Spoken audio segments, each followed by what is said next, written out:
Hello again and welcome to the Credit Bank Small Business Spotlight, where, as you know, we love to put the spotlight on business owners that we find rather inspiring.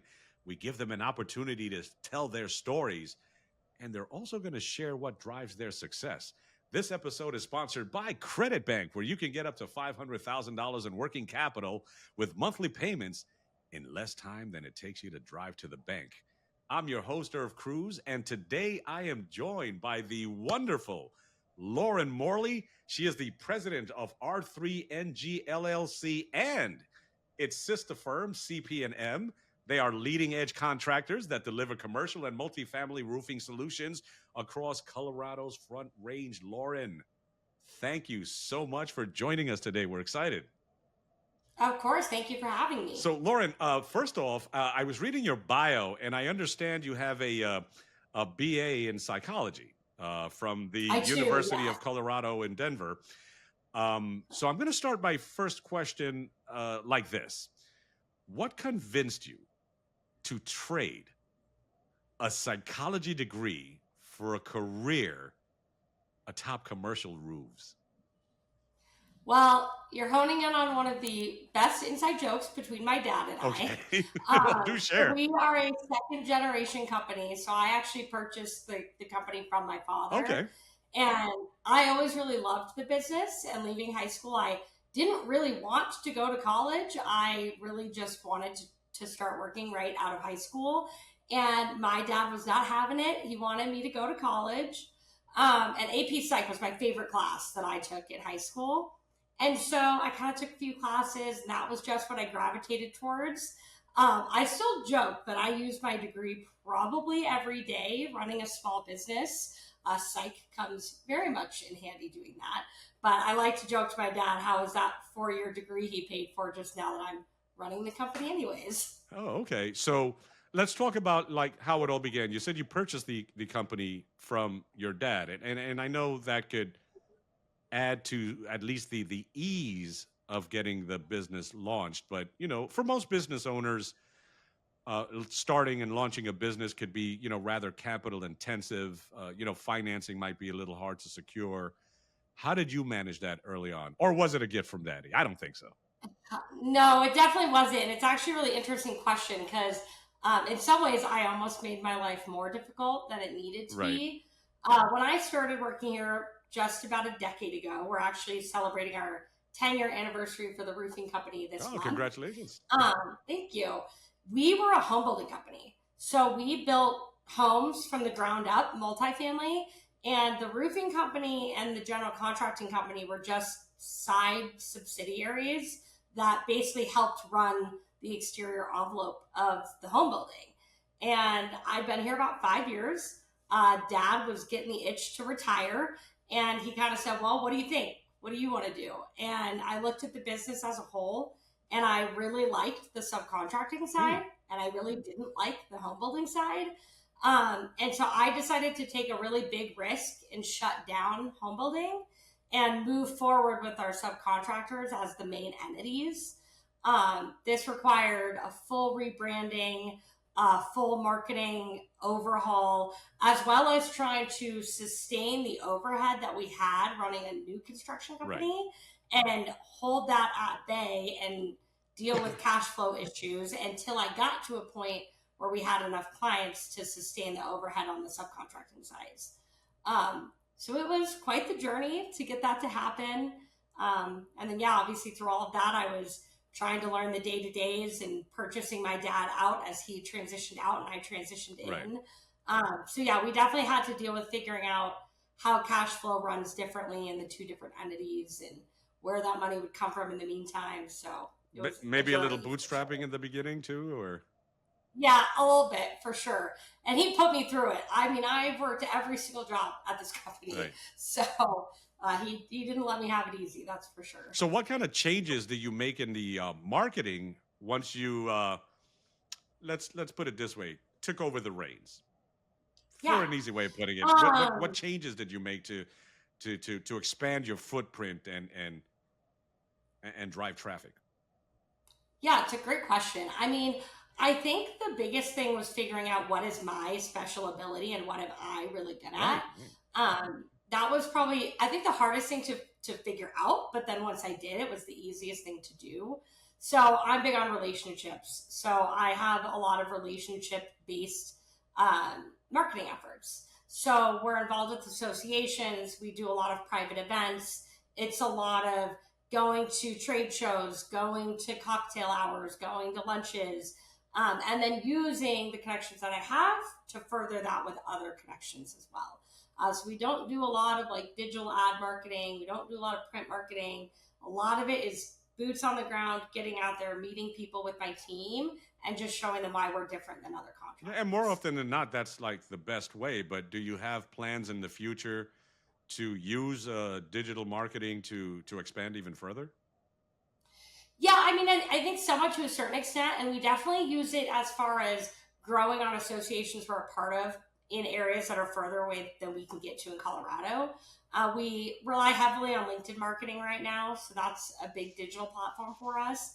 And it's interesting, I think, as things start moving that way, a lot of our local associations are starting to offer more digital ad platforms. So we're being allowed to do digital marketing through associations we're already a part of.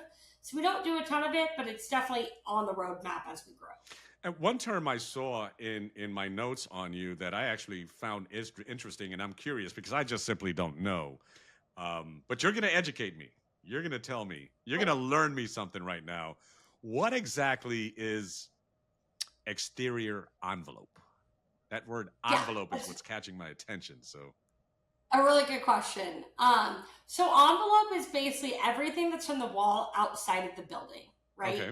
So if you walk past the building and you see stucco, or you see siding, or you see brick, porches, patios, staircases, that's what we consider the envelope of the building. So we don't do interior, we do exterior. It's best for you. Oh, okay. And so you now own the business, and you've been at the helm. Remind me again, for how long? Day to day, 3 years. 3 years. Okay. So what would you say in that time frame, if you can share with us, what your biggest hurdle or challenge might have been, but equally as important, do share with us how you overcame those challenges, and maybe our listeners can glean something from that. Yeah, I think the biggest thing is probably just learning how to center your company around what you are really good at. And I think part of what that means is overcoming that guilt that maybe you're being a selfish business owner or that you're not putting your employees' needs ahead of your own. I think that's something for me that was really a struggle because the importance of my team and my clients is always first and foremost to me. But I think what I ended up realizing was if I'm doing what I'm really good at and I'm happy at my job every day, everyone around me is happier and doing better and making more money. And so that was something that it took a lot of exterior help as well. Okay. I'm a part of some peer-to-peer groups nationally where I meet quarterly with other commercial roofers. I'm a part of an entrepreneur program called Strategic Coach. Okay. So I do a lot of work on myself on a very regular basis. And I think that was probably the biggest thing was figuring out how do I center everything in our business around what I'm the strongest at? And then how do I bring out what is strongest in every one of my team members so that we're one big entity all working at our greatest strengths. Yeah, and it's important to build that culture too, because ultimately it's your name that's going to be out there, and that's how you're going to be judged. Not just by how you run the business, but who you hire, who fits within that culture, and who represents you, as best as possible. So now we're in 2025. Are you using any of these cool little roofing technologies like drones, thermal imaging, anything like that that'll further your production? Yeah. So, I mean, yes, to a certain extent, of course. Yeah, we're using different measuring platforms that are out there for us. We utilize drone technology. We're utilizing different program management softwares that allow us to be more agile and have more direct interface with the guys in the field in real time. And thermal imaging, that's something that we've been doing for a really long Oh, wow. time. Okay. I will say we don't ever do it in-house. We always hire that third party out just for discretionary purposes. I also think there's always a certain extent with roofing. Roofers tend to be very last in technology. I don't know what it is about our industry, but we do not like change. Okay. And I think there is a certain truth to the fact that a drone's never going to catch things on a roof that a person can catch. But I think there's also a lot of truth to the fact that you can utilize technology to make humans better. I read something, I'm going to skip a little bit. I read something about your prime approach, your PRIME approach. So first of all, tell us what the prime approach is and how it distinguishes you from other, roofers in your area. Yeah, absolutely. Yeah. Prime, super proud of it. When we were doing the whole rebranding, we came up with it. So it stands for plan, repair, restore, replace, which is what the R in R3NG stands for. So it's more like prime. No, I'm just kidding. Yes. Yeah, right. Yeah. Inspect, maintain, and educate. Oh. I love using Prime when we're selling ourselves to clients because I think why it makes us really different is when you're a commercial roofer, you're not roofing houses. You're roofing very large, very complicated businesses or buildings that have expensive businesses inside. And we don't just go and slap a roof on. We plan for it. We determine what you need. Do you need it to be replaced? Do you just need it to be restored? Do you just need repairs? And we educate our customers on a very regular basis.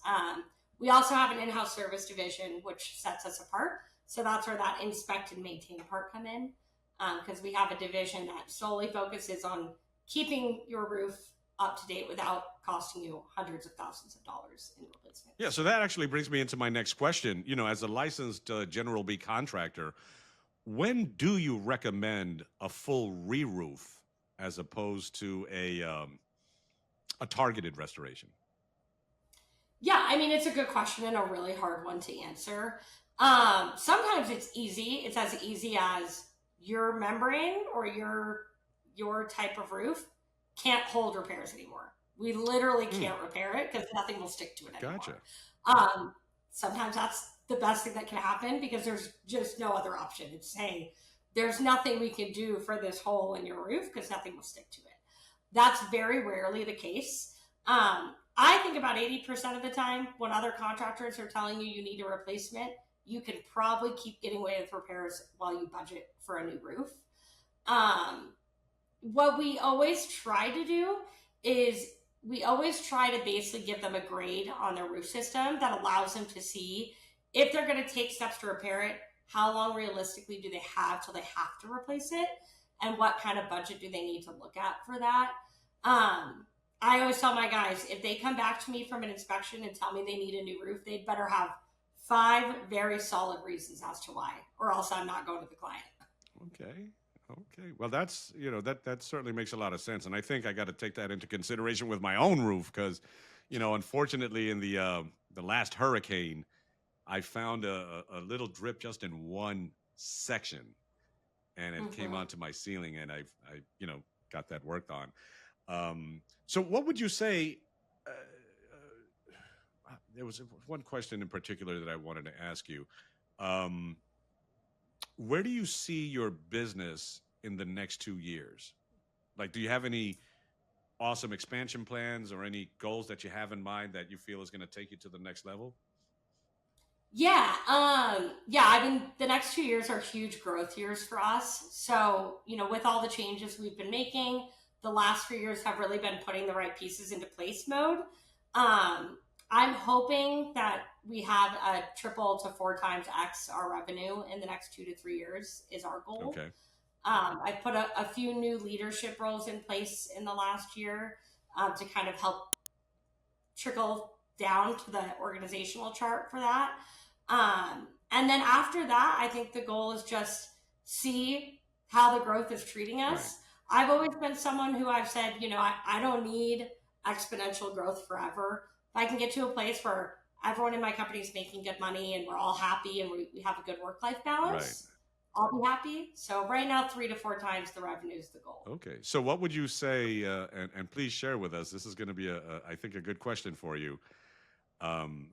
Because again, you went from having, a psychology degree and now you're on top of roofs. What would you say is your proudest moment so far?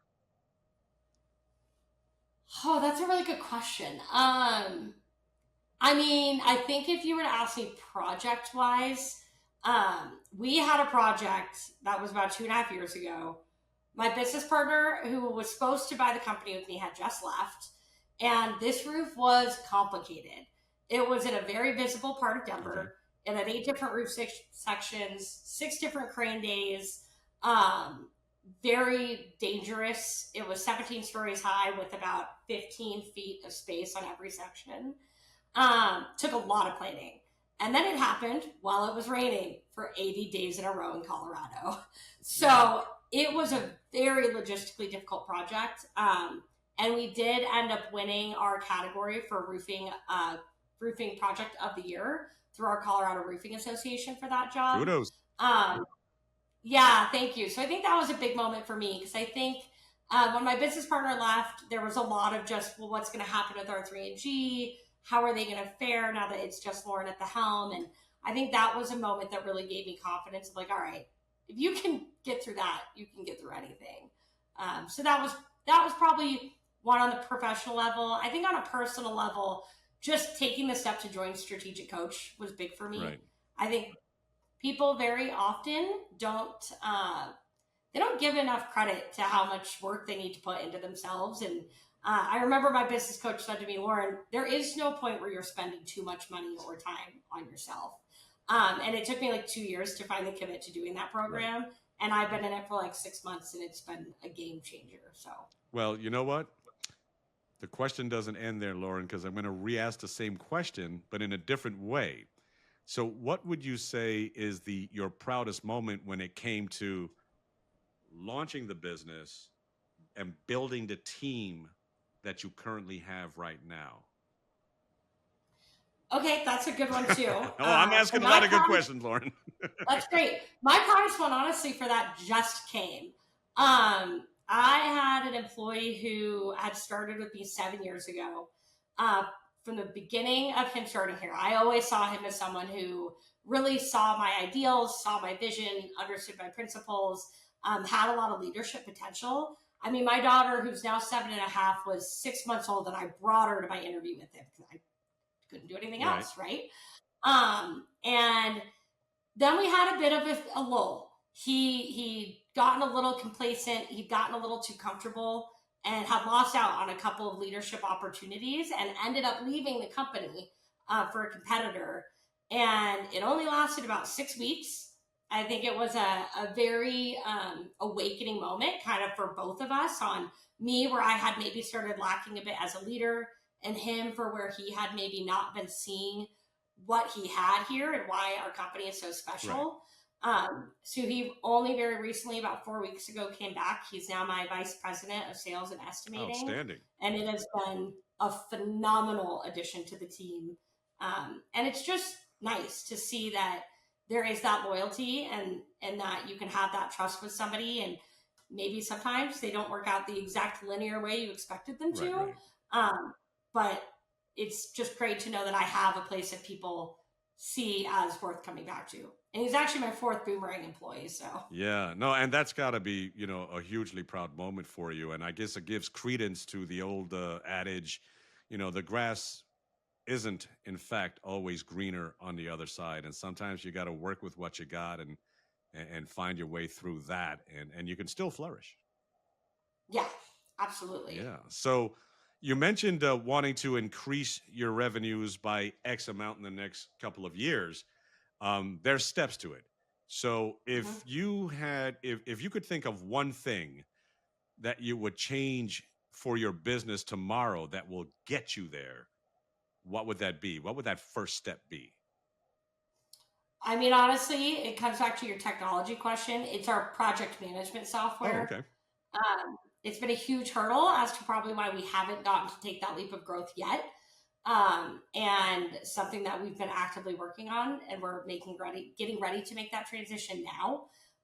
So just the simple answer is we need a better platform so that when we're 15 million, we can better track our revenues and our jobs than we can right now. Wonderful. Well, Lauren, it's been great learning about R3NG. And by the way, what does R3NG stand for? I know it's an acronym of Yes, some so sort. that's where the crime comes in. So it's repair, restore, replace, and gutters. Oh, okay. So, It's like R cubed and gutters. you know, I would, Yeah, I I would, always know I would have never been able to figure that out, Lauren. it's a lot of acronyms, and I always like to joke with people. I did not come up with the name, but it's what's on the birth certificate, so it's what I'm working with. Okay, work with what you got, as they say. Yeah, Well, Lauren, thanks work with what again for joining us. For those that want to, follow you or find you or maybe engage you in your business, how would they be able to do so? Yeah, I always tell people LinkedIn is probably the best way. I'm very, very active on my LinkedIn page, both through the company as well as my own personal page. So if anyone wants to connect with me on LinkedIn, message me, comment. I'm very active and engaged. So that's a great way to Okay, connect. so you're easy to find. You're Yeah, there. very easy to find. Okay, so thank you once again. And to our listeners, if you've enjoyed this episode and you've enjoyed Lauren's insights and be able to see what it's like to start a business, launch it, build it, and succeed with it through her eyes, be sure to subscribe and tune in for more of these small business spotlights. Once again, I'm your host, Irv Cruz. Lauren, thank you so much. And we will see you on the next Credit Bank Small Business Spotlight. Thanks again, Lauren. Thank you for having me. I appreciate it. If you enjoyed this video, click here to watch another exciting episode.